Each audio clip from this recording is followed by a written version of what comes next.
I prophesied that Donald Trump would die or he would become president. I prophesied that it's impossible. It didn't exist. There's no reality where Kamala Harris would win. Before that, I prophesied the Dutch elections in 2023 came to pass. I also prophesied that Joe Biden would be assassinated. And these are like the political prophecies performed with the ability prophetic foresight.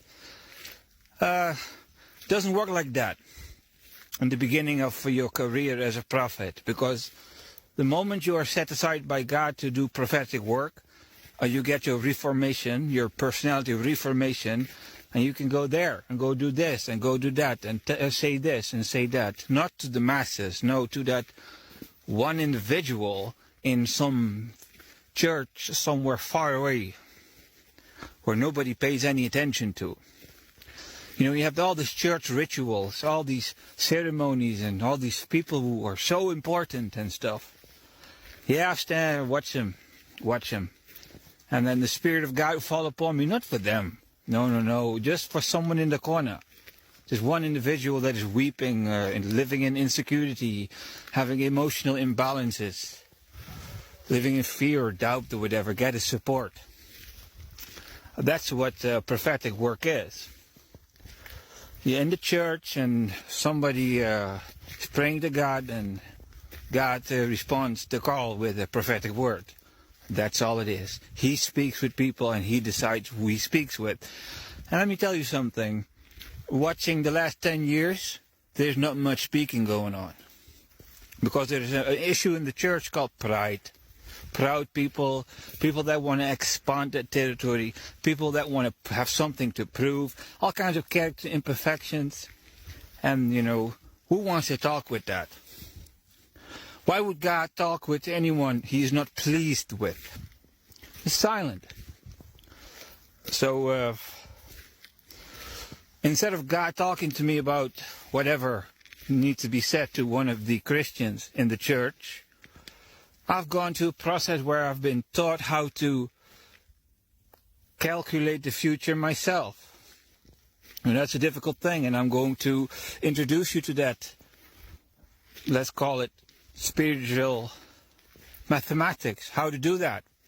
How did I predict these two elections? And how did I predict the assassination of Joe Biden? It hasn't come to pass yet, but I use the same method as I did to predict the outcome of the same two elections in America and Netherlands. So you can just assume that this will come to pass. All right? So I'm going to say things that are going to conflict with your worldview, you know, your religious mind, of course, everything that is new, you know, is going to conflict with what is old. And every time there's change, there's going to come resistance, because in the old you master it, and the new you know nothing of, and it feels very humbling to be outperformed by something you don't even accept. Because I prophesied it and you didn't. To me, this is the most normal thing in the world. For you, it's not. Right? So it's a very humbling thing to be dictated the future. You know what I'm saying? It's a serious thing. Because who appointed me? Not you guys. Nobody of you out there. No, I've been appointed by a higher being. It's humiliating because throughout my career, I know people are jealous, envy, ambitious. Oh, it is something. Let me not go there, and let me go to America. So in America, you have groups. Political groups, religious groups, sports groups, financial groups, all kinds of groups. Clans, and all these groups of heads, famous people, leaders, and they have like a flock of people they do whatever they do to, or, you know, and all these groups, that's American destiny. A combination of things. You need all kinds of things to maintain a civilization. American civilization. You know, American civilization hasn't been doing well for a while, right? So, all of a sudden, the Donald Trump's elections, the last elections were stolen and stormed the Capitol, you know. People get all nervous because Joe Biden stole the elections. And people went all on his Capitol. Because they saw the evil coming, yes.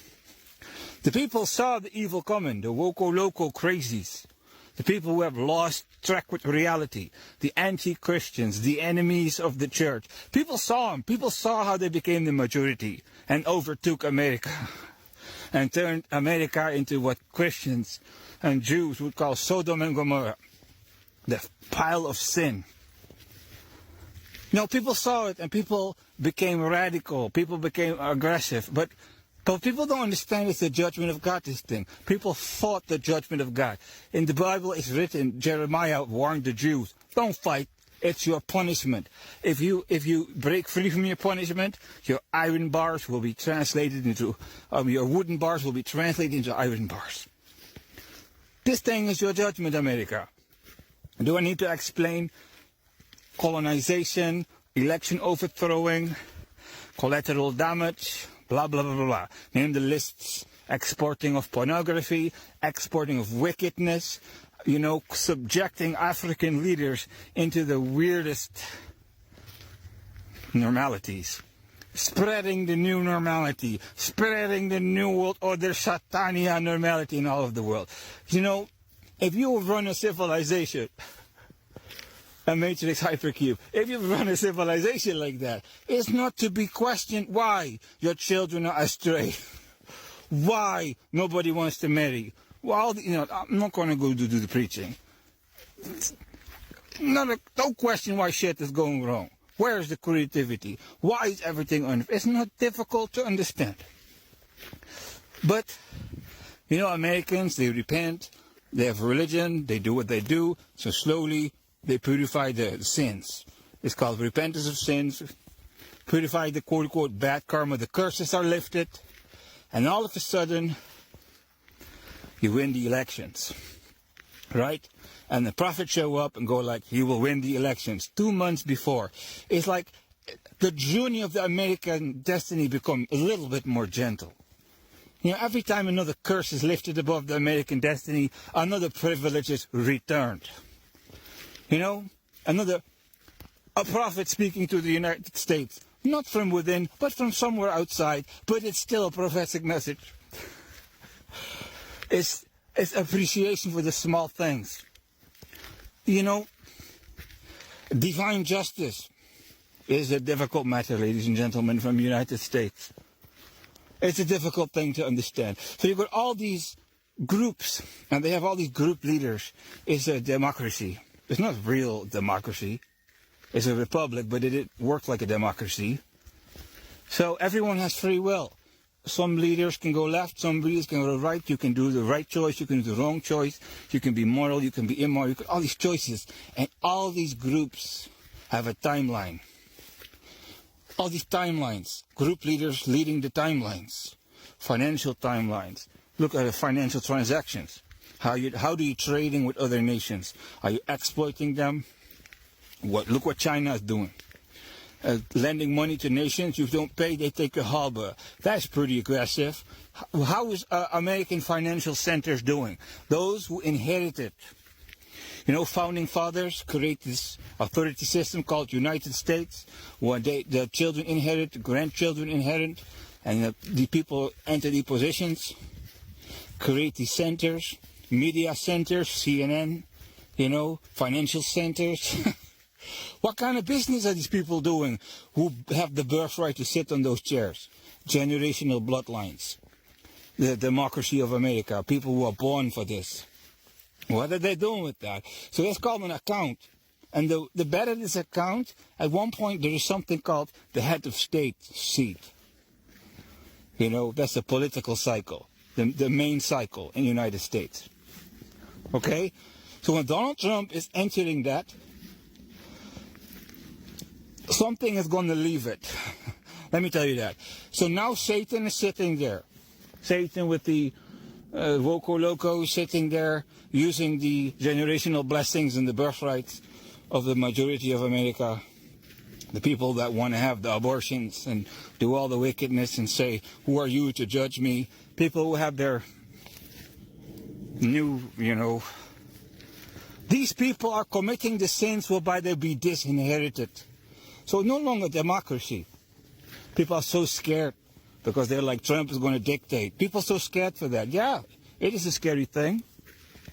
Because imagine 80% of America is going to run out of birthright because of the sins disinherited by God. Well, then the same authority system is going to be redivided over that 20% that stays behind. But those 20% that stay behind are not in power. So the satanic bloodlines in the United States, they are the majority. They are born for that. They claimed America. They don't have to do anything for that. They can pick their nose and they will still be born for it.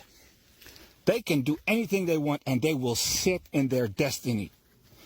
Before God dethroned a king and sent a new king, he will sit and drink and do his blasphemies. Read the Bible about these kings that are dethroned by God. All the blasphemies they commit. What's these blasphemies that the White House is committing? What's these blasphemies the American people are committing? I feel the spirit. I can sense the spiritual influence. Watch this. Right? So once these blasphemies are completed, comes the erase. And now whoever is not erased will inherit. So that means one man is going to get dismantled, another man, and it's going to be big. It's going to be bigger than usual because the old game is over. So when Donald Trump enters office, this old game is over. What's going to happen? The new game. How does that look like? Everyone is used to do what they do. You've been trained to do something. That's not going to work no more. That was the old America. That America is dying. The 10, 20, 30% of America that is still alive will enter all these places that others are losing. But you have not been born for that. Trump has not been born for that. Trump has been born as a tycoon. Financial world. That's what he's been born for. That's what his ancestors created for him. His generational line, his blessings. Not political bloodline. He became one. Not born for that. So I don't know what you do in America, but that game is ending too. And all of a sudden, because the rest has wasted the birthright and the inheritance, you're going to enter somewhere you've not been born for. So all of a sudden, you're going to learn new things. That's what's going to happen when Trump enters office. All of a sudden, people are going to learn all these things that you've not been born for, because those who've been born for it are gone. And yeah, something's going to take them out. And the one side of America is not going to take out the other side of America. So what's going to happen to the other side? You know, the abortions and the locos and all these things that God forbid. I'm telling you, divine judgment. I don't know if you understand what that is. I don't know if you are educated in that. Sickness, bankruptcies, war, death, all kinds of stuff. Losing your wife to another man, losing your man to another woman. All kinds of really terrible stuff. Listen to me. God knows what you want, and he knows what you don't want. So he's going to make happen what you don't want. This is personal. With God, America is personal. It's serious. So the new people entering power don't have a generational blessing to fuel the engine called the American destiny. So they have to reinvent themselves, create some new product, create some new service, and go out there in the world and trade with other civilizations to get that flow of good karma back into the American system. And there you go, a new American destiny. Nothing automatic. Say goodbye to automatic. Say goodbye to that stuff. All right? Prophetic foresight, 15 minutes. This is how you do it. The big lines are predictable. The specifics, I'm not going to get involved in that. But the big lines are. So when all the pedophilia people in America, you've heard of it, when their birthright runs out, and their sins are thrown on the streets because they're no longer sitting on a generational blessing to cover everything up. If you have more power than another man, you can cover something up. A rich man can cover shit up from a poor man. So when the rich man becomes cursed by God, all of a sudden the poor man is going to see the sins of the rich man. That's when Joe Biden will be assassinated.